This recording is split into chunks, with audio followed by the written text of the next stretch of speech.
हाँ जी, तो आज अपने स्प्रिंग बोर्ड की आपके ऑनलाइन बैच की पहली क्लास है। वैसे तो कल सेमिनार में दिलीप सर ने सारी बातें बताई दी थी कि हम 3 रिकॉर्डेड वीडियो सुबह डेली डाले जाएंगे। एक राजस्थान जीके का होगा, एक ज्योग्राफी का होगा और एक पॉलिटी का होगा। जो राजस्थान जीके वाला वीडियो होगा, राजस्थान हिस्ट्री वाली जो क्लास होगी, वो मैं लूंगा आपकी क्लास। थोड़ा सा पढ़ाने से पहले मैं थोड़ा आपको बता दूं, ब्रीफ कर दूं थोड़ा सा कि हम क्या पढ़ेंगे अगले कुछ दिनों में, क्यों पढ़ेंगे, क्यों जरूरी है वो पढ़ना, कहां से पढ़ेंगे, वो तमाम बातें हम कर लेते हैं। एक तो जब हम आरएस की तैयारी करने लगते हैं, राजस्थान के आप किसी भी एग्जाम की तैयारी करोगे तो सबसे अधिक नंबर की कोई चीज आती है तो वो राजस्थान जीके आती है। आप किसी एग्जाम में उठा के देख लेना, राजस्थान जीके का जो वेटेज होगा वो सबसे अधिक वेटेज होगा। आप प्रीलिम्स का पेपर उठा के देखिए,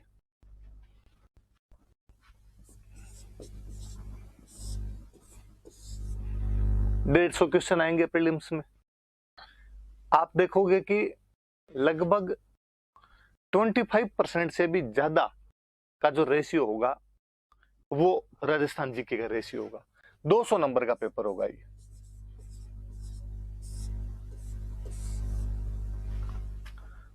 राजस्थान जीके के आप कहोगे सर राजस्थान जीके क्वेश्चन कितने आएंगे, तो कम से कम 40 के आसपास क्वेश्चन जो होंगे वो राजस्थान जीके से संबंधित होंगे आपसे। ऐसे मेंस में 4 पेपर होते हैं, मेंस में 200 नंबर के 4 पेपर होते हैं। राजस्थान सब जगह है। पहला पेपर हिस्ट्री इकोनॉमी का पेपर आता है, उसमें वो आपसे राजस्थान पूछ लेता है। उसमें वो सोशियोलॉजी पूछता है तो वहां पर भी राजस्थान पूछ लेता है आपसे। आप सेकंड पेपर में साइंस देखोगे तो उसमें भी राजस्थान आ जाएगी। आपने लगता है यार साइंस में राजस्थान कैसे पूछी जा सकती है, पर वो पूछ लेगा आपसे कि राजस्थान में बकरी पालन की संभावनाओं पर एक विस्तृत लेख लिखिए। आप कहोगे कि ये कैसे क्वेश्चन हुआ राजस्थान जीके का, तो वो राजस्थान में बकरी पालन पूछ रहा है, साइंस की दृष्टि से क्वेश्चन तो बनता है, एनिमल हस्बेंड्री का क्वेश्चन है वो आपसे पूछ लेंगे कि राजस्थान में मूंग की किस्म में होने वाली बीमारियों के बारे में बताइए। एग्रीकल्चर साइंस का क्वेश्चन है, वो आपने राजस्थान जीके में पूछ लेता है आपसे। और अगले कोई पेपर होंगे, मतलब शुरुआत के 3 पेपर जिसमें चौथा लैंग्वेज का आ जाता है, 3 पेपर जीके के आते हैं। पॉलिटी का पेपर आया था, पॉलिटी में वो राजस्थान की पॉलिटी लंबा चौड़ा सब्जेक्ट पड़ा है, वहां से पूछ लिया जाता है आपसे। राजस्थान की इकोनॉमी लंबी चौड़ी पूछ लेता है। कई बार अजीब ही लगता है कि वो 200 नंबर का एक पेपर होता है लैंग्वेज का, जिसमें हिंदी इंग्लिश आती है। अपने को लगता है हिंदी इंग्लिश के अंदर तो क्या राजस्थान जी के पूछ ले, पर मुझे याद है 2013 में मेंस का एग्जाम था और उन्होंने क्वेश्चन पूछा हिंदी में, ऐसे पूछा लेख जिसको अपने कहते हैं, उस समय 20 नंबर के पूछा करते थे, अब 10 के कर दिए, कि राजस्थान के पर्यटन में लोक देवी देवताओं की भूमिका बताइए। कि राजस्थान का जो टूरिज्म सेक्टर है उसमें हमारे जो देवी देवता है वो क्या रोल निभाते हैं। आप मुझे ये बताइए, क्या किसी बंदे ने लोक देवी देवता नहीं पढ़ रखे तो वो 20 नंबर का ऐसे लिख पाएगा? कतई नहीं लिख पाएगा। तब पता चलता है कि अच्छा लैंग्वेज वाले पेपर में भी राजस्थान जीके पूछी जा सकती है। ऐसा कैसा, कोई एक ऐसे उन्होंने इंग्लिश में और दे रखा था। इसलिए राजस्थान जीके हर में जरूरी है आपके, वो आपके प्रीलिम्स में जरूरी है, वो आपके मेंस में जरूरी है। और सुनिए, इंटरव्यू में तो केवल राजस्थान जीके ही जरूरी है। अपने यहाँ पे आरपीसी में जितने मेंबर बैठे हैं सब अपने यहाँ के लोकल होते हैं, उनको अपनी लोकल बात पूछने में उतने अधिक मजे आते हैं। वो आपसे खोद खोद के लोकल बातें पूछ लेते हैं, इसलिए ये पढ़ी जानी जरूरी है। फिर जब प्रीलिम्स को देखते हैं, जब मैंने बताया प्रीलिम्स में कि लगभग 40 क्वेश्चन होते हैं और राजस्थान के आते हैं, आप कभी मेरिट पे गौर करना कि मेरिट कितनी जाती है प्रीलिम्स की, कि 150 में से 60 क्वेश्चन जिसके सही हो जाते हैं उसका जनरल कैटेगरी से सिलेक्शन हो जाता है। इसका मतलब यदि किसी को राजस्थान जीके ढंग से हो जाए तो 40 क्वेश्चन का जुगाड़ तो यही है, पीछे बचे 20 क्वेश्चन।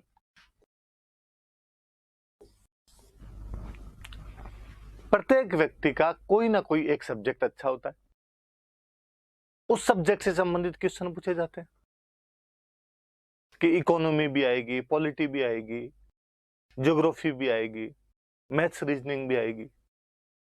मान लो कोई इंजीनियरिंग बैकग्राउंड का बंदा है, 40 क्वेश्चन राजस्थान जीके वाले ये करे, मान लो 20 क्वेश्चन मैथ्स रीजनिंग के आते हैं, 60 क्वेश्चन का जुगाड़ तो सीधा ही करता है। हालांकि फिर हम कहेंगे सर यहाँ से 40 में से 40 सही नहीं होते, देखो ऑब्वियस सी बात है, यहाँ से पूरे में से पूरे सही नहीं हो पाएंगे, पर यहाँ से जितने कम होंगे उतना जब बंदा 1.5 साल तैयारी करता है तो बाकी वाली चीजों में भी करके आता है। वो इकोनॉमी के भी सही करेगा, वो कोई 2 क्वेश्चन हिस्ट्री के भी सही करेगा, वो ज्योग्राफी के भी सही करेगा, कोई ना कोई अपना एक फेवरेट सब्जेक्ट है उसमें से जरूर वो सही करके आ जाएगा। मेंस में मैंने फिर बताया आपको कि तीनों पेपर में शुरुआत वाले में 25-25% तो आप मान के चलिए कि उतने नंबर की तो वो पूछ ही लेंगे। इंटरव्यू का फिर मैंने बता दिया आपको, लैंग्वेज वाले पेपर तक मैंने बताया आपको कि इसमें भी वो राजस्थान जी के पूछ लेते हैं। इसलिए राजस्थान जी के सबसे अधिक इंपॉर्टेंट है, केवल इस आरएस वाले पेपर के लिए नहीं, आप कोई राजस्थान का पेपर देते हो उन सब के लिए उतना ही अधिक जरूरी हो जाता है। जरूरी भी है भाई, क्यों पूछा जाना चाहिए इतना, फिर कई बार लगता है ये राजस्थान क्यों पूछ लेते हो, बाकी बातें पूछ लो। आप जिस राज्य की प्रशासनिक सेवा का हिस्सा बनने के लिए जा रहे हैं, यदि उसके बारे में सारी बातें जानकारी नहीं रखते हैं फिर आप गलत जगह पे जा रहे हैं। इसलिए आरपीएससी इसलिए भी ये करती है कि बाहर के बच्चों को रोका जा सके। 2007 से पहले तक कुछ सिस्टम ऐसा हो गया था कि यूपी और बिहार के खूब सारे लोग और अपने यहां पे आरएस का पेपर देते और आरएस सेलेक्ट हो जाया करते थे। सरकार को लगा यार इनको कैसे रोका जाए, या तो जैसे बाकी राज्य है कि पंजाब कहता है कि पंजाबी आती है तो एग्जाम दे सकते हो, महाराष्ट्र कहे कि मराठी आती है तो एग्जाम दे सकते हो, गुजरात कहे कि गुजराती आए तो एग्जाम दे दो। राजस्थान इस मामले में नाथी का बाड़ा है, जो आनिए बानिए की जी में आई वो यहाँ पे आया एग्जाम देने के लिए। चूंकि अपना वाला का वेटेज कम था, थोड़ा राजस्थान का वेटेज कम था, लैंग्वेज का वेटेज था नहीं, यूपी बिहार वाले तैयारी करते ही थे आईएएस की, सब्जेक्ट वगैरह उनके तैयार होते थे, जीके उनकी तैयार होती थी और वो लोग इधर सेलेक्ट हो जाया करते थे। इसलिए 2007 के बाद आरपीएससी ने पैटर्न चेंज करना शुरू किया। 2007 के बाद आरपीएससी ने राजस्थान के सवाल पूछने ज्यादा शुरू किए ताकि यूपी बिहारियों को बाहर ही रोका जा सके। सवाल भी टिपिकल सवाल लाने शुरू किए उन्होंने। प्रताप के बचपन का नाम क्या था, वरना प्रताप के हल्दी घाटी का युद्ध तो यूपी बिहार वाला भी पढ़ गया जाए। प्रताप का जन्म कौन से किले में हुआ था, पृथ्वीराज चौहान की उपाधि बताइए, दुर्गादास राठौड़ को कर्नल जेम्स टोड ने क्या कहा है। ऐसे ऐसे स्टेटमेंट जो सीधे सीधे केवल राजस्थान के संदर्भ में काम आते थे, वो चीजें और पूछनी शुरू की। तब बाहर वालों की बुद्धि आनी शुरू हुई कि यार लफड़ा है, पर बाहर वाले भी बड़े इंटेलिजेंट। बाहर वालों ने वो हिस्ट्री वाली चीजें रटनी शुरू कर दी। आप विश्वास नहीं करेंगे, अपने राजस्थान की किताबें दिल्ली में धड़ल्ले से मिलती है, किसी भी दुकान पे जाके राजस्थान जी की किताब खरीद लो आपको मिल जाएगी। तो आरपीसी ने थोड़ा पैटर्न चेंज किया। आरपीसी ने पहले हिस्ट्री पूछनी शुरू की। जब लगा कि हिस्ट्री तो इन्होंने याद करनी शुरू कर दी, तो आरपीसी कल्चर की तरफ शिफ्ट हुई। उसने वैसे क्वेश्चन पूछने शुरू किए। सांगरी कौन से वृक्ष से प्राप्त होने वाला फल है, उनको वो पूछने शुरू किए। टिड्डी बड़को कहां पहने जाने वाला आभूषण है। कल्चर की तरफ शिफ्ट कर गई खुद को। लोगों ने वो याद की। इतने में आरपीएससी ज्योग्राफी की तरफ चली गई। उसने ज्योग्राफी के वैसे टिपिकल क्वेश्चन पूछने शुरू कर दिए। इवन मुझे याद है कि 2012 के आरएस के प्रीलिम्स में क्वेश्चन पूछ लिया था कि राजस्थान में पशुओं की संख्या कितनी है। मेरा सेकंड अटेम्प्ट था वो, मैं पेपर दे रहा था। तब 2 पेपर आया करते थे प्रीलिम्स में, एक जीके का पेपर आता था, एक सब्जेक्ट का पेपर आता। मेरे हिस्ट्री सब्जेक्ट हुआ करता था। तो जब हम सब्जेक्ट पढ़ा करते थे तो जीके पे ज्यादा ध्यान देते नहीं थे। हमें लगता है सब्जेक्ट के दम पर पेपर निकाल जाएंगे, पर फिर भी चूंकि सेकंड अटेम्प्ट था, इसलिए थोड़ी तैयारी अच्छी हो गई थी, इसलिए जीके भी अच्छा आने लग गया था। तो पहले अटेम्प्ट में जब पेपर लिख रहे थे, पहले जीके वाला पेपर आता था, सोल्व कर रहे थे जब, तो क्वेश्चन खूब सारे सोल्व हो, खूब सारे क्वेश्चन सही हो रहे, जबकि हम ये मान के जाते थे 100 क्वेश्चन आते थे कि यार जीके वाले में 100 में से 50% से ऊपर निकल जाएंगे ना, तो 12-25 है, इतने अपने खूब है। मेरे क्वेश्चन सही हो 75 के आसपास। मेरे मन में खुद में ही डाउट हो कि यार पेपर इतना इजी आ गया क्या कि अपने क्वेश्चन इतने ज्यादा सही हो रहे हैं। अब यदि इजी आ गया तो कितना इजी है। सबसे ज्यादा डर तो इजी में ये लगता है, इसलिए पेपर हमेशा टफ आना चाहिए। आप भी हमेशा ये दुआ करना कि पेपर हमेशा टफ आए, कि कितना इजी आ गया। कल को पेपर इतना इजी हो कि बाकी सब लोगों के तो क्वेश्चन सही हुए 90-90, अपने 75 में राजी हो गए, तो ये तो पता ही नहीं चल रहा अपने को। पेपर जैसे खत्म किया, खत्म करते पास में एक भैया बैठे थे, मैंने फटाफट उनसे पूछा, भैया आपका एग्जाम कैसा हुआ। भैया ने कहा बहुत बुरा हुआ एग्जाम। भैया की लैंग्वेज और टोन से लगा कि अपने यहाँ के तो नहीं है, बाहर के हैं कोई। क्यों खराब क्यों हुआ, पेपर तो इजी था। कहा इसको इजी कहते हैं आप, कितने टफ टफ सवाल तो पूछे हैं। मैं ऐसा कौन सा टफ सवाल पूछ लिया। का पूछ रहे हैं ना राजस्थान में मवेशियों का संख्या बताइए। अब हम याद करके आया था कि राजस्थान में कौन सा भेड़ ज्यादा दूध देता है, कौन सा बकरी ज्यादा दूध देता है, कौन ऊन ज्यादा देता है, सब तो याद कर लिए थे। तुम्हारा रोग तक याद कर लिया था हमने, और तुम इधर पूछते हो कि राजस्थान में मवेशियों का टोटल संख्या बताइए। तो अब हम तुम्हारे घर पे जाके गिन के आए कि किस घर में कितना कितना मवेशी रहता है। मुझे मन ही मन लगा कि इस क्वेश्चन का आंसर तो हालांकि मुझे भी नहीं आता, पर भैया तुम्हारे में जो खौफ दिखाना ये एग्जाम का, ये अच्छा लगा। अगली बार जब भी तुम्हारे यूपी बिहार वाला दोबारा कोई फॉर्म भरेगा, तब आपके जैसे भैया उसको डराएंगे कि राजस्थान का एग्जाम नहीं देना, मवेशियों का संख्या पूछ लेते हैं। उस दिन आरपीसी को थैंक यू बोला कि थैंक यू आरपीसी, तुम इसीलिए ये सवाल पूछती है ताकि इन बाहर वालों का खात्मा किया जा सके, ये बाहर वाले लोग कम आ सके, इसलिए जरूरी हो जाता है कि तुम ऐसे ऐसे सवाल पूछती रहे। तो ये भी एक रीजन है कि वो राजस्थान के सवाल ज्यादा पूछने लग जाते हैं। वो प्रीलिम्स में पूछते हैं, मेंस में पूछते हैं, इंटरव्यू के अंदर पूछते हैं, इवन भेदभाव तक कर लेते हैं इंटरव्यू के अंदर वो, कि अपने यहाँ का बच्चा है तो उसको ज्यादा नंबर देंगे हम। वो पूरा जो प्रक्रिया है उसके पीछे कारण यही है कि आप लोगों को फायदा पहुंचाया जा सके, और जो आउट ऑफ राजस्थान है उनको आपकी तुलना में कहीं ना कहीं नुकसान हो। उनको नुकसान होगा तभी आपको फायदा हो पाएगा। तो ये भी एक रीजन है राजस्थान जी के ज्यादा पूछने का, कि भाई राजस्थान जी के ज्यादा क्यों पूछने लग जाते हैं। तो एक कारण तो ये कि अपने यहाँ के बच्चे ज्यादा से ज्यादा आए, वो रीजन है, उस वजह से भी ज्यादा पूछने लग जाते हैं।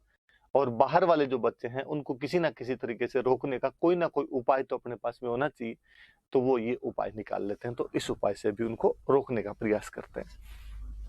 ये तो बात हुई कि पूछते क्यों है इतना ज्यादा, अब बात कितने नंबर की आती है, आता क्या क्या है उस सिलेबस में, हम पूछते क्या क्या है।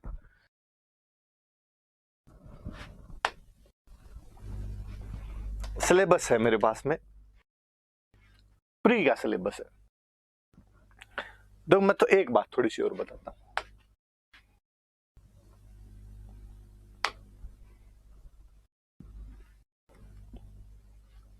राजस्थान वाले में आता क्या क्या है, इसको जब मैं बात करूं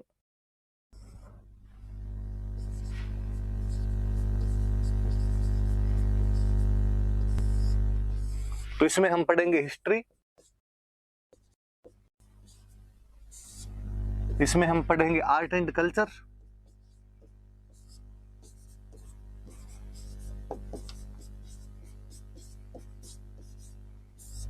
इसमें हम पढ़ेंगे ज्योग्राफी, इसी के साथ में हम पढ़ते हैं इकोनॉमी,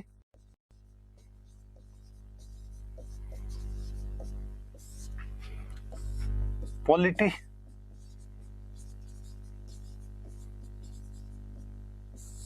और साइंस भी पूछ लेते हैं वो, और करंट भी।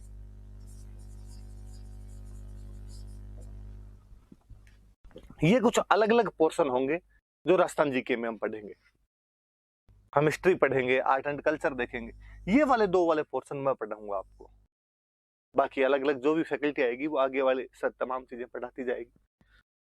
पर आप ध्यान रखना कि पढ़नी ये सारी चीजें, इनमें से ज्यादा कौन सा आता है, कम कौन सा आता है, ये आरपीसी पे डिपेंड करता है। उनके एक बार जी में आती है जब वो ये ज्यादा पूछ लेते हैं, कभी उनके जी में आए तो ये ज्यादा पूछ लिया, उनके जी में आई तो ये ज्यादा पूछ लिया, वो फ्लक्चुएट करवाते हैं। पर कुल मिला के इन सब का घाड़मेल करके और वो प्रीलिम्स के अंदर 45 के आसपास क्वेश्चन पूछते हैं, प्लस माइनस 5 कर लो। कभी वो 40 तक रख दे, कभी उसको 50 तक ले जाए, वहां तक वो कर सकते हैं अपने हिसाब से। अब अपने ये शुरू करेंगे हिस्ट्री और आर्ट एंड कल्चर वाला, इसमें क्या क्या पढ़ेंगे वो सारी बातें हम देखते। वैसे देखो, एक ये खुद करना कि आपको जो भी सब्जेक्ट आप पढ़ने जा रहे हो उसका सिलेबस याद होना चाहिए, याद होना चाहिए प्रत्येक बच्चे को। मैं आज थोड़ा सा सिलेबस के बारे में बता और देता हूं आपको क्या क्या चीजें हैं उसमें।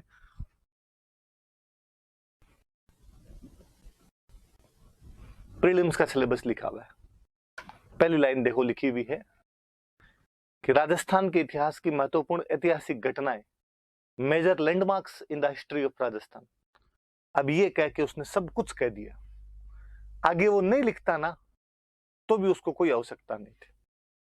अब राजस्थान की हिस्ट्री में मेन लैंडमार्क जो भी हुए हैं वो सब पूछे जाएंगे, पर उसने एक चीज दी है मेजर, महत्वपूर्ण।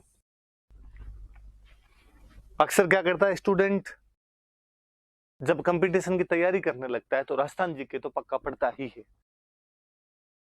और राजस्थान जीके को पढ़ने के क्रम में वो भगवान जाने क्या क्या पढ़ जाता है। राजस्थान में गहरा गड्ढा कौन सा है, राजस्थान में ऊंचा टिब्बा कौन सा है। सिलेबस कह रहा है कि बुंगड़ ये नहीं पढ़ने, सिलेबस कह रहा है कि मेजर लैंडमार्क्स पढ़ने, महत्वपूर्ण ऐतिहासिक घटनाएं पढ़नी। महत्वपूर्ण कौन सी है वो मैं बता दूंगा, वो जैसे जैसे चलेगी साथ में तब मैं बताता रहूंगा कि ये काम की है अपने और ये अपने काम की नहीं। पर प्लीज आप वो थोड़ा सा जो एक अपना तरीका होता है कि हर कुछ भी रट्टा मारना शुरू कर देते हैं, धूल में लठ मारने शुरू कर देते हैं, उस प्रवृत्ति से थोड़ा सा बचा जाए।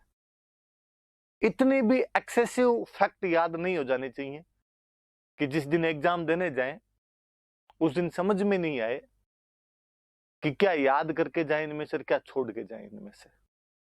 चीजें सार गर्भित होनी चाहिए, कॉन्टेक्स्ट में होनी चाहिए कि जितने अपने काम की है उतनी पढ़ लेंगे, बाकी वाली चीजें अपने छोड़ देंगे। तो इस बात पे ध्यान देना आप। फिर वापस लिखा है इसने, लिखा प्रमुख राजवंश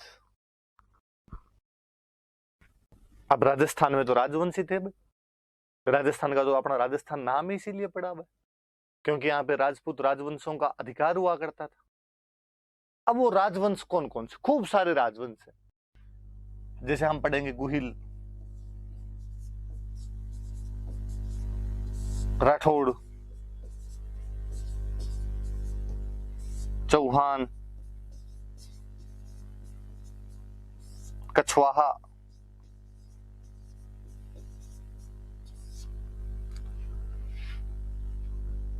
यदु, उसके बाद आप परमार, प्रतिहार, जाट, और अपने टोंक में एकमात्र मुस्लिम रियासत थी तो टोंक वालों का। ये कुछ रियासतों का अधिक वो इतिहास हम पढ़ेंगे, उनकी हिस्ट्री हम पढ़ेंगे, राजवंशों की डायनेस्टीज के बारे में जानेंगे।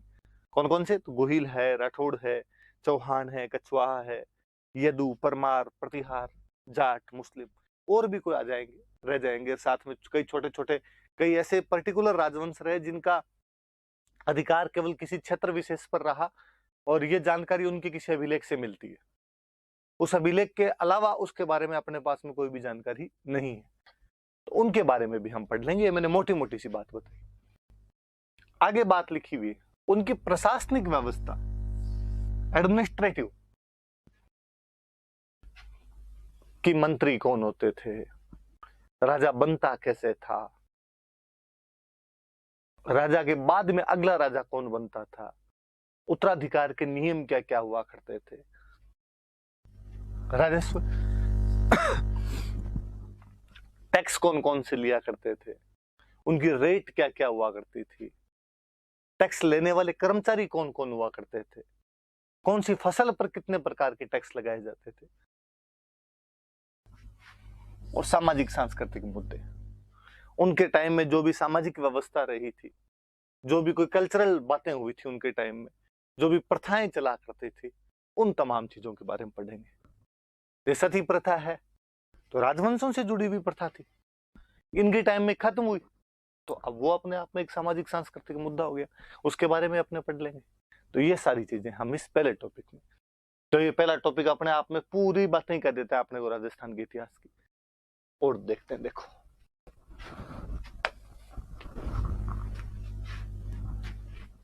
पहले में तो उसने हिस्ट्री लिख दी, पूरी हिस्ट्री लिखी है। दूसरे में अब देखो मैं एक और बताता हूं, वैसे नॉर्मली आपको बेसिकली राजस्थान के इतिहास को या किसी भी देश के इतिहास को 3 भागों में बांटते हैं, एंशियंट, मिडिवल और मॉडर्न।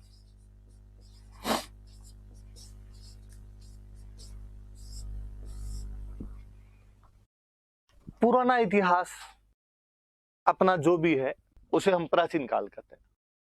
पुराने की क्या डेफिनेशन, तो हम कहते हैं एक तो वो जिनके बारे में हमारे पास में रिटन एविडेंस नहीं है, पाषाण काल का मनुष्य क्या करता था क्या नहीं करता था, हम उसके बारे में ज्यादा बातें नहीं जानते, लिखित साक्ष्य अपने पास में नहीं है। वहां से शुरू कर लो, तो वहां से जब अपने शुरू करते हैं तो पाषाण काल, पूरा पाषाण काल, मध्य पाषाण काल, फिर जब मनुष्य ने थोड़ा सभ्य तरीके से रहना शुरू किया, जब सभ्यता का विकास हुआ, हम पढ़ते हैं कोई कालीबंगा, आहड़, बेराट, इन सभ्यताओं के बारे में पढ़ते हैं। आगे धीरे धीरे साम्राज्यों का विकास होना शुरू हुआ, तो वो मौर्य साम्राज्य, गुप्त साम्राज्य, शक, कुषाण, हूण, इन सब के बारे में तो हम पढ़ते हैं प्राचीन काल में। जब मध्यकाल आता है तो मध्यकाल में हम पढ़ते हैं मोहम्मद बिन तुगलक, अलाउद्दीन खिलजी, अकबर, जहांगीर, ये मध्यकाल है। जब आधुनिक आता है तो भारत का जब आधुनिक इतिहास देखते हैं तो उसमें आएगा आपके Warren Hastings, Lord Cornwallis, Wellesley, Lord William Bentinck. मैं मोटा मोटा आपको यदि एक विभाजन कहूं तो मैं कहूं जब हिंदू राजाओं का अधिकार था वो एंशियंट है, जब मुस्लिम किंग्स आ गए थे वो मिडिवल है, जब गोरों का राज आ गया था वो मॉडर्न है। कि जब अशोक, चंद्रगुप्त मौर्य, बिंदुसार, बिंबिसार वो राजा है तब तो प्राचीन काल। मोहम्मद बिन तुगलक, अलाउद्दीन खिलजी, बलबन, जहांगीर है तो मध्यकाल। डलहौजी, रिपन, लिटन, कर्जन के बारे में पढ़ रहे हो तो आधुनिक काल। सीधा सीधा सहन 3 भागों में बांट के देखा जाने से वाली सी बात। ये जो पहले वाला था इसने प्राचीन और मध्यकाल दोनों को समाहित कर लिया कि इसमें प्राचीन भी आ गया और मध्यकाल भी आ गया।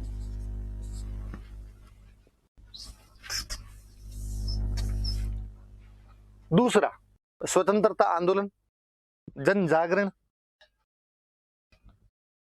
व राजनीतिक एकीकरण, ये आपका आधुनिक काल है, ये आपका मॉडर्न एरा है। स्वतंत्रता आंदोलन किसके खिलाफ?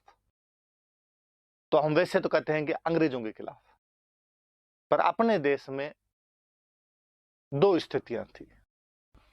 एक वह भाग जो सीधे अंग्रेजों के अधिकार में था, एक वह भाग जो राजाओं के अधिकार में था। अपने राजाओं वाले अधिकार वाले में आया करते थे। अपने पे अंग्रेजों का सीधा राज नहीं था, बल्कि राजाओं ने अंग्रेजों के साथ में संधियां कर रखी थी। तो हमने जो आजादी की लड़ाई लड़ाई वो दोहरी लड़ाई थी। वो आधी लड़ाई कहीं ना कहीं अंग्रेजों के खिलाफ है, आधी लड़ाई कहीं ना कहीं राजाओं के खिलाफ है। तो स्वतंत्रता आंदोलन चलाया हमने, जन जागरण हुआ, जनता के अंदर कहीं ना कहीं पॉलिटिकल अवेकनिंग आई और फाइनली हमें पता चला कि हमारा देश मेवाड़, मारवाड़, जैसलमेर, करौली, भरतपुर अलग अलग नहीं है, बल्कि हम सब एक ही देश के वासी हैं। तो हमारा एकीकरण हुआ, इंटीग्रेशन हुआ। इस टॉपिक के तहत बेसिकली हम 5 चीजें पढ़ते हैं। देखो, उसमें तो हम राजा महाराजा सारे पढ़ लेंगे। इसमें हम पढ़ेंगे रिवोल्ट ऑफ 1857,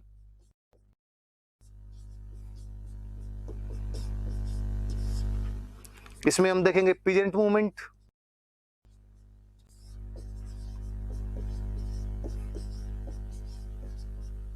इसी में अपने देखेंगे ट्राइबल मूवमेंट,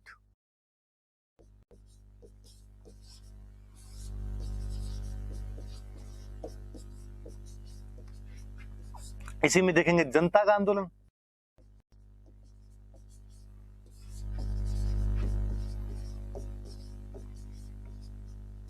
और इसी में देखेंगे अपने इंटीग्रेशन।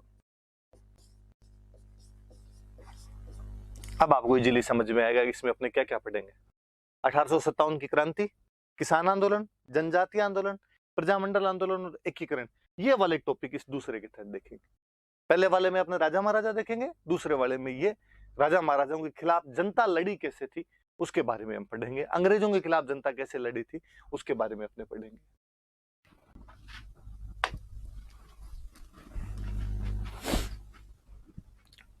हिस्ट्री कभी भी अकेले पढ़ी नहीं जा सकती, हिस्ट्री के साथ में कल्चर पढ़नी जरूरी है।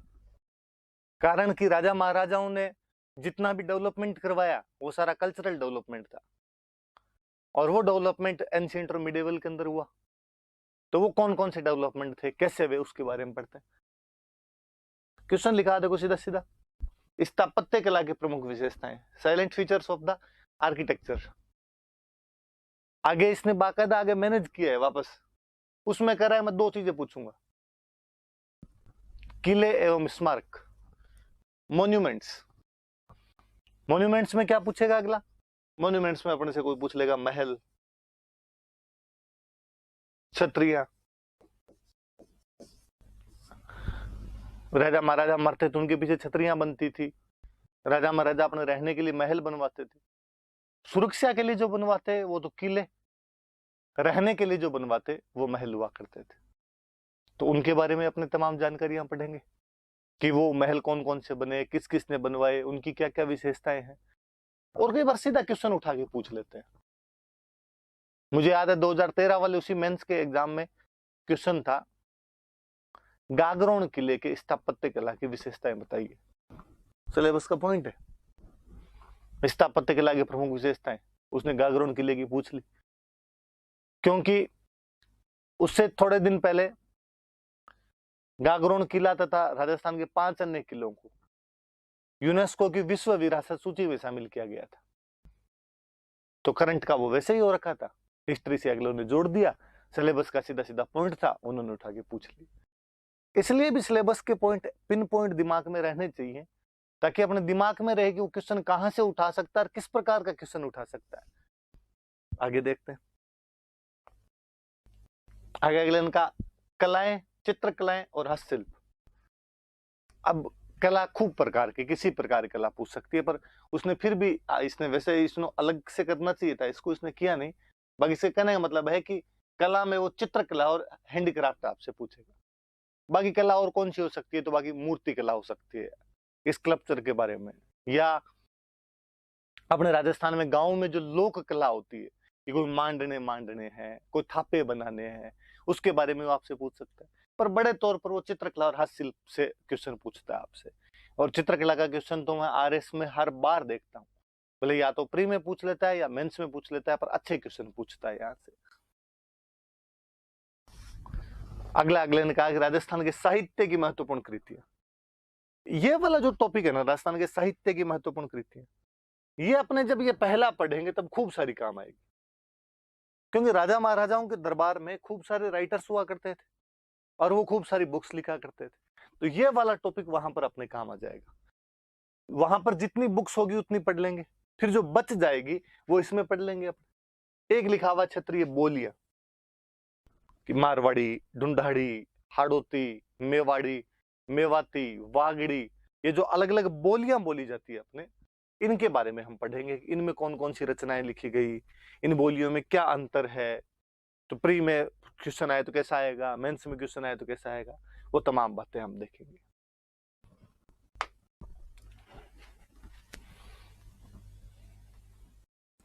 और मेले, त्योहार, लोक संगीत और लोक नृत्य। देखना आप टॉपिक पे ध्यान देना, क्या क्या है, मेले, त्योहार, ये तो है। दूसरा दे रखा है लोक संगीत और लोक नृत्य, दो ही चीज दे रखी है इसने, म्यूजिक दे रखा है और डांस दे रखा है। इसका मतलब ड्रामा नहीं है कि प्री वाले सिलेबस के अंदर लोक नाट्य नहीं दे रखे हैं उसने। मेले, त्योहार, लोक संगीत और लोक नृत्य, इतना ही दे रखा है उसने। अगला दे दिया राजस्थान की संस्कृति, परंपरा और विरासत। अब इसमें उसने गाड़मेड़ सारा ही कर दिया। इसमें अब आप कुछ भी पूछ सकते हो, कहीं से भी उठा के पूछ सकते हो। अब आभूषण भी संस्कृति का हिस्सा है, जितने रीति रिवाज अपनी है वो सारी संस्कृति का हिस्सा है। कोई बावड़ी बनी हुई है कहीं पर, वो भी अपनी विरासत ही, अपने आप में हेरिटेज। तो यहाँ पर वो उठा के कुछ भी पूछ लेगा आपसे। राजस्थान के धार्मिक आंदोलन, ये अपने जो अपने पढ़ते हैं राम स्नेही आंदोलन, ये वैष्णव जितने भी आंदोलन हुए, या भगवान कृष्ण से संबंधित जो भी आंदोलन हुए, निम्बार्काचार्य जी का क्या था, राम स्नेहियों वाला क्या था, रामानुज जी का क्या था, रामानंदी जी का क्या था, वल्लभ संप्रदाय क्या था, उसके बारे में।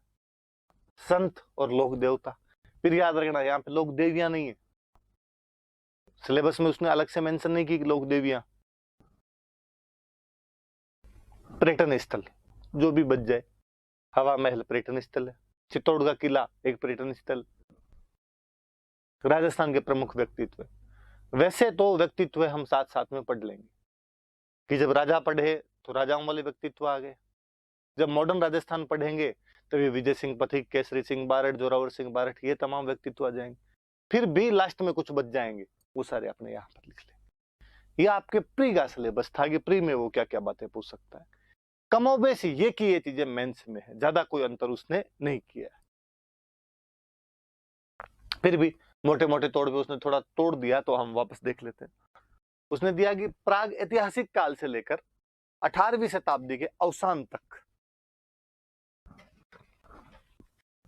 18वीं शताब्दी मतलब 1701 से इसके अवसान तक मतलब 1799 तक।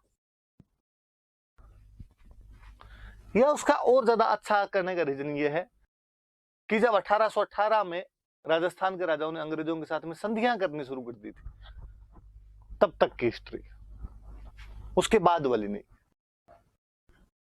फिर राजस्थान के इतिहास के प्रमुख सोपान, वही महत्वपूर्ण राजवंश, उनकी प्रशासनिक और राजस्व व्यवस्था, सेम पॉइंट, इक्का दुक्का पॉइंट उसने कोई चेंज किया और कुछ ही नहीं किया। 19वीं और 20वीं शताब्दी की प्रमुख घटनाएं, अब देखो इसने अलग कर दी इस बार, किसान आंदोलन, जनजातीय आंदोलन, राजनीतिक जागृति, स्वतंत्रता संग्राम और एकीकरण। ये मैंने आपको प्री में अलग करके बताए थे, वो सारी बातें इसने इस प्रकार दे दी।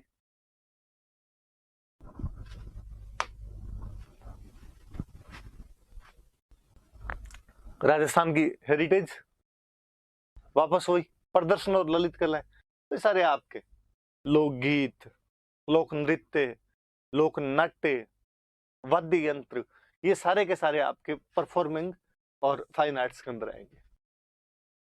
हैंडीक्राफ्ट आप पूछ लेगा आपसे, वास्तुशिल्प पूछ लेगा, वास्तुशिल्प में मतलब टोटल आ गए, किले आ गए, महल आ गए, मंदिर आ गए, मस्जिदें आ गई, बावड़ियां आ गई, जो कुछ मकान बना हुआ है वास्तुशिल्प।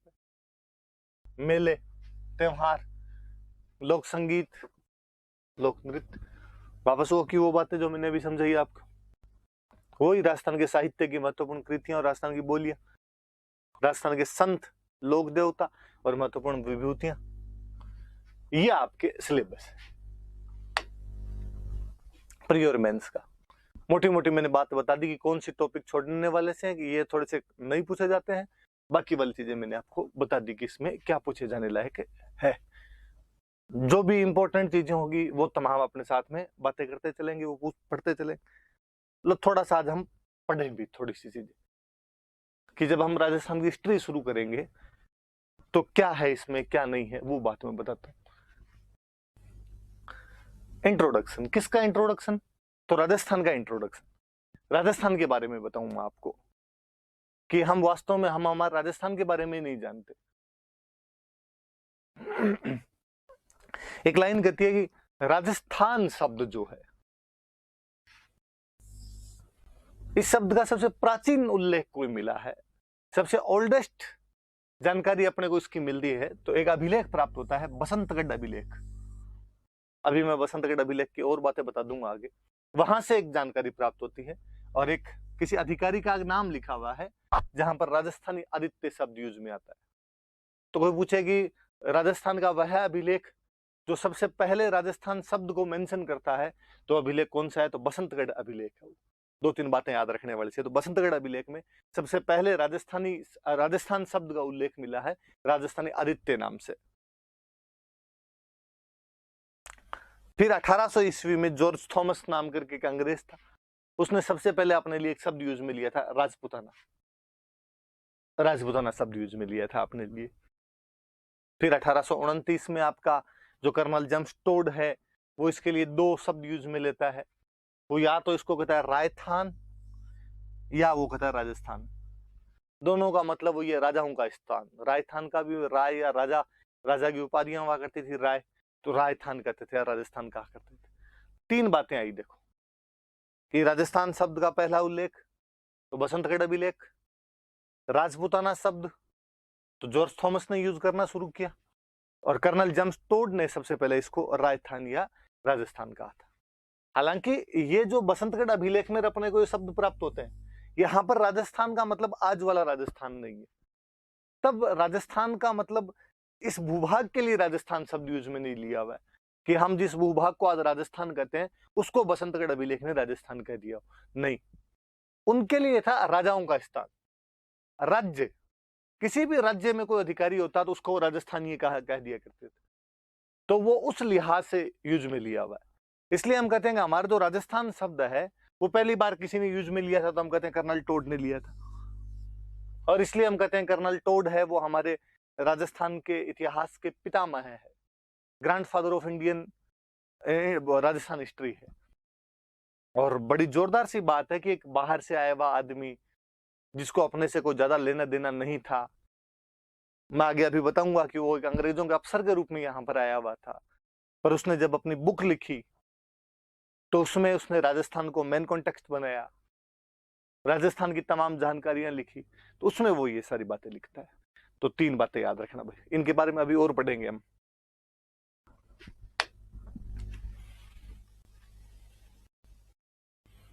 जब अपने राजस्थान का एकीकरण हो रहा था तो एकीकरण के दूसरे चरण का नाम ही राजस्थान संघ रखा गया था। तो ऑफिशियली राजस्थान नाम वहां दूसरे चरण के अंदर जा गया था जब हम उसका नाम राजस्थान संघ रखते हैं। और फिर जब छठा चरण चल रहा था अपना, तो छठे चरण के अंदर तो सर्वसम्मति से ही कह दिया गया कि इसका नाम राजस्थान ही रख दिया जाए, तो नाम राजस्थान रखा गया। तो 5-6 फैक्ट अपने काम के आए कि सबसे पहले बसंतगढ़ अभिलेख में इसका नाम राजस्थान मिलता है। फिर जॉर्ज थॉमस 1800 में इसका नाम राजपुताना रखता है। कर्नल टोड 1829 में इसका नाम रायथान या राजस्थान रखते हैं।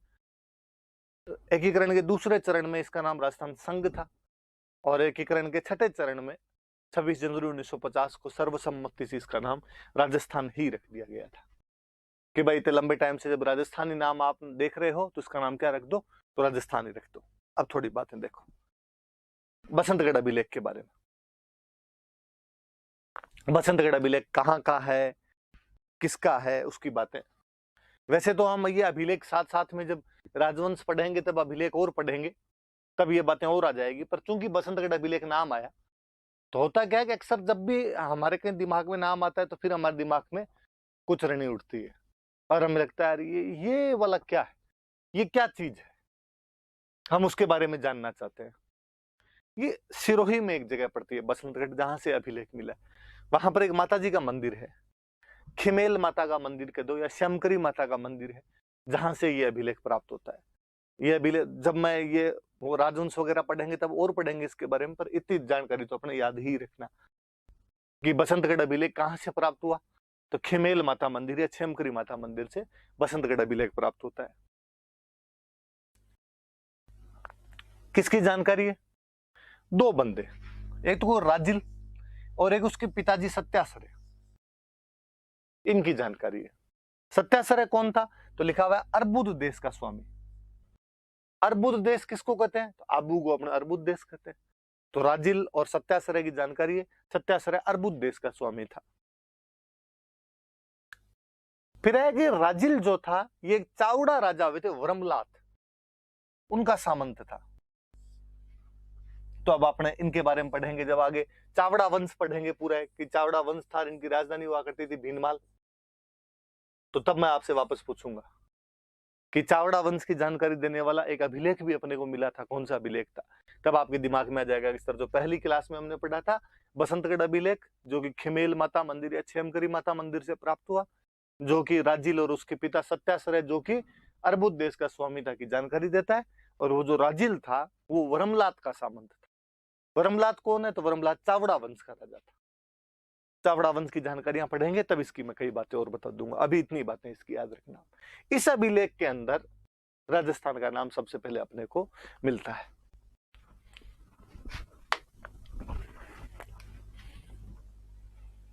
जॉर्ज थॉमस मराठों का मर्सिनरी कमांडर था, एक मराठों का बढ़ाती सेनापति था। ये वह समय जब मुगलों का पतन हो रहा था, भारत में एक नई शक्ति उभर रही थी, मराठे, युद्ध प्रिय कौम, एक युद्ध करने में बड़े मजे आते। लगभग उत्तर और दक्षिण भारत को उन्होंने युद्धों से लील के रख दिया था, जगह जगह से उन्होंने टैक्स वसूल किए थे। ये वो दौर था जब कोई भी व्यक्ति अपनी बहादुरी के दम पर भारत में कहीं भी जाकर मराठों के साथ में लड़ सकता था। मराठे उन्हें अपॉर्चुनिटी उपलब्ध करवा रहे थे। ऐसे में कई विदेशी कमांडर जो थे वो मराठों की तरफ से लड़ने लग गए थे और अपने व्यक्तिगत बहादुरी एवं शौर्य के दम पर उन्होंने कई महत्वपूर्ण लड़ाइयों में भाग लिया, अपने लिए महत्वपूर्ण जागीरें प्राप्त की तथा ऊंचे स्थान प्राप्त कर लिए थे। ऐसा ही वो एक सैनिक था जॉर्ज थॉमस, मराठों की तरफ से लड़ा करता था। मराठों ने राजस्थान पे अटैक किए तो वो भी राजस्थान पे मराठों की तरफ से अटैक करने के लिए, बीकानेर, जयपुर, उदयपुर, सब जगह उसने मराठों की तरफ से अटैक किए। अपने याद रखने वाली बात, अपने उसको जहाज फिरंगी कहते थे। अपने वाले से जॉर्ज नाम आता नहीं था, जॉर्ज का कर दिया जहाज। अंग्रेजों को अपने वाले फिरंगी कहते थे, तो हमने उसको फिरंगी कहना शुरू कर दिया। तो याद रखना भाई कि कौन से एक सेनापति को जहाज फिरंगी के नाम से जाना जाता था, तो जो जॉर्ज थॉमस था उसको जाना जाता था।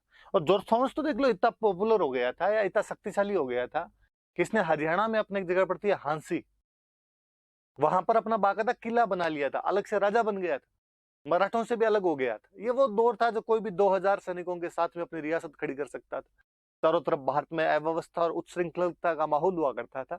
उसमें जो व्यक्ति के भुजाओं के अंदर दम है वह व्यक्ति अपनी रियासत स्थापित कर ले। जॉर्ज थॉमस हांसी में अपनी रियासत स्थापित कर लेता है। हालांकि बाद में यहाँ से बीमार हो गया था, बीमार होने के बाद चला गया था।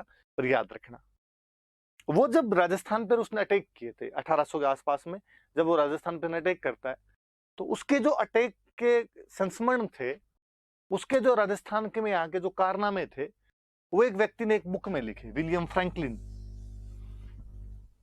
ने इसकी जीवनी लिखी, और उसके अंदर वो इसका नाम अपने राजपुताना लिखता है।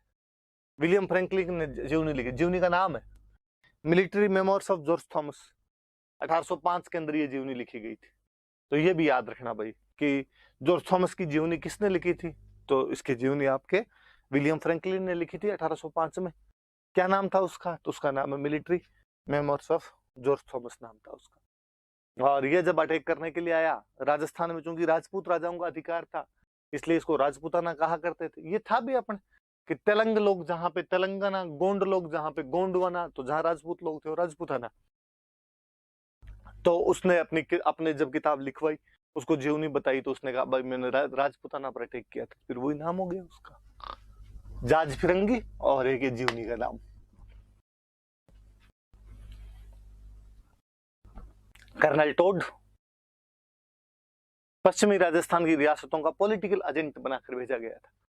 1818 में अंग्रेजों के और मराठों के बीच में तीसरा युद्ध हुआ, निर्णायक युद्ध था वो। अंग्रेज मराठों को ढंग से हरा देते। जब अंग्रेजों ने मराठों को निर्णायक रूप से हरा दिया था, तो उसके बाद अंग्रेजों की नजर राजस्थान पे गई। तब तक मराठे अपने राजस्थान से गाहे बगाहे टैक्स लिया करते थे। अब अंग्रेजों ने मराठों से पूछा कि तुम्हारा कंट्रोल कहां कहां था इंडिया में, और मराठों ने कहा हमारा कंट्रोल राजस्थान में था। तो अंग्रेजों का ध्यान राजस्थान पे गया, और अंग्रेजों ने राजस्थान की रियासतों के साथ में संधियां की। जब वो संधियां की, तो कहा अब एक आदमी इन संधियों को संभालने के लिए रखा जाए, राजाओं से बातचीत करने के लिए रखा जाए। पॉलिटिकल एजेंट बोला करते थे, और वो जो पहला पॉलिटिकल एजेंट बनाकर भेजा गया था वो कर्नल जेम्स टोड था। उस बंदे ने अपने राजस्थान में 2 बुक्स लिखी यहाँ पर। उन 2 बुक्स के नाम याद रखना, अपने तो क्वेश्चन वही पूछा जाएगा, और उसके बारे में ज्यादा बातें हम जैसे जैसे पढ़ेंगे तो टोड इतनी जगह आता है कि अलग अलग जगह पे उसकी बातें पढ़ते चलेंगे। ये 2 बुक्स याद रखना। एक बुक से annuls and antiquities of Rajasthan. Annuls की मतलब हिस्ट्री होता है,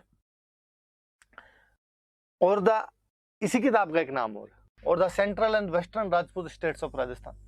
तो याद रखना भाई इसी किताब के 2 नाम है, annals and antiquities of Rajasthan और the central and western Rajput states of Rajasthan. Books की चर्चाएं करेंगे तब और बातें आएगी, पर इतनी बातें तो याद रखना है। एक बुक्स ने उसने और लिखी थी, ट्रेवल्स इन वेस्टर्न इंडिया, पश्चिमी भारत की यात्रा। ये भी अपने राजस्थान से ही संबंधित थी किताब। ये टोड ने लिखी थी। 2 किताबें याद रखना भाई कर्नल टोड की, एक तो ट्रेवल्स इन वेस्टर्न इंडिया और एक annuls and antiquities of Rajasthan, या इसी का एक नाम और है, और the central and western Rajput states of India. ये अपने भाई आज की क्लास की बात थी। तो आज वाली क्लास में एक तो हमने सिलेबस, आप भी याद करना, मैंने जो सिलेबस आपको सामने पूरा एग्जैक्टली आरपीसी का जो सिलेबस था वो ही लिखा हुआ था। आप देखना कि इसमें क्या क्या पॉइंट है, कैसे कैसे हम पढ़ेंगे आगे। आपके दिमाग में भी थोड़ा एक फ्रेमवर्क होना चाहिए। होता है क्या, फिर जैसे जैसे टॉपिक होंगे आपके दिमाग में आएगा, हाँ यार ये तो पढ़ लिया, इसके बारे में नहीं पढ़ा। थोड़ा सा हमने पढ़ा कि जब हम राजस्थान जीके पढ़ने जा रहे हैं तो इस राजस्थान का नाम कब आया, किसने लिया, जिसने लिया वो कौन था, जिस अभिलेख में है वो अभिलेख कहाँ से प्राप्त होता है, कर्नल टोड के बारे में इतना जानते हैं तो उसने कौन सी किताब लिखी, क्योंकि बार बार आगे हम कर्नल टोड कहेंगे तो कम से कम उसकी किताबों के नाम तो याद रहे। तो ये वाले मैंने आपको आज ही बता दिए। आगे जैसे जैसे क्लासें और बढ़ेगी वैसे वैसे हम साथ साथ में पढ़ते रहेंगे। आप साथ साथ में इनको याद करना, लाइव क्लास आए तब आप मेरे से उसकी जो भी डाउट हो वो पूछ लेना आप। Thank you.